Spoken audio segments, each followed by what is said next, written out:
শুক্রবার আড়ালিয়া দত্তপাড়ায় মালবাহী অটোর ধাক্কায় আহত হন দুই মেয়েসহ জন্মদাত্রী মা। জানা যায়, মা তার দুই মেয়েকে নিয়ে রাস্তা অতিক্রম করছিলেন।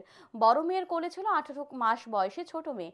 রাস্তা অতিক্রম করার সময় মালবাহী অটোটিকে দাঁড় করানোর জন্য হাত দেখান মা, কিন্তু অটোতে বাঁশ থাকায় অটো চালক অটো নিয়ন্ত্রণ করতে পারেননি, যার কারণে অটোর ধাক্কায় ছিটকে পড়ে মা সহ দুই মেয়ে আহত হয়।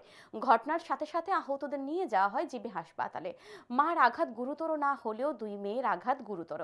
বড় মেয়ের মাথায় বেশ কিছু শিলি দিতে হয়েছে। অপরদিকে ছোট মেয়ে এখনো জিবি হাসপাতালে পেডিয়াট্রিক আইসিইউতে রয়েছে সংজ্ঞাহীন অবস্থায়। শনিবার ছোট শিশুটিকে দেখতে জিবি হাসপাতালে ছুটে যান প্রাক্তন কেন্দ্রীয় প্রতিমন্ত্রী প্রতিমা ভৌমিক। জিবি হাসপাতালে গিয়ে তিনি শিশুটির মা ও হাসপাতালের চিকিৎসকদের সাথে কথা বলেন।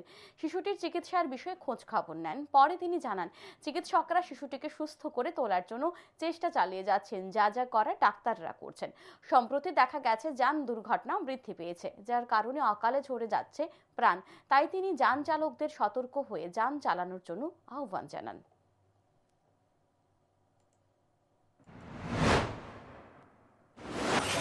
বড় বোনটারও একটা সেলাই লেগেছে মাথায়। ছোট যে 18 মাসের বাচ্চাটা আনকনসাস অবস্থায় জিবি হসপিটালের যে আমাদের পেডিয়াট্রিক আইসিইউ রয়েছে সেটার মধ্যে রয়েছে। তারা রাজ্যকালে কাজ করেন, মা মানুষের বাড়িতে কাজ করেন। তো এটা শুনে দেখতে এসেছি।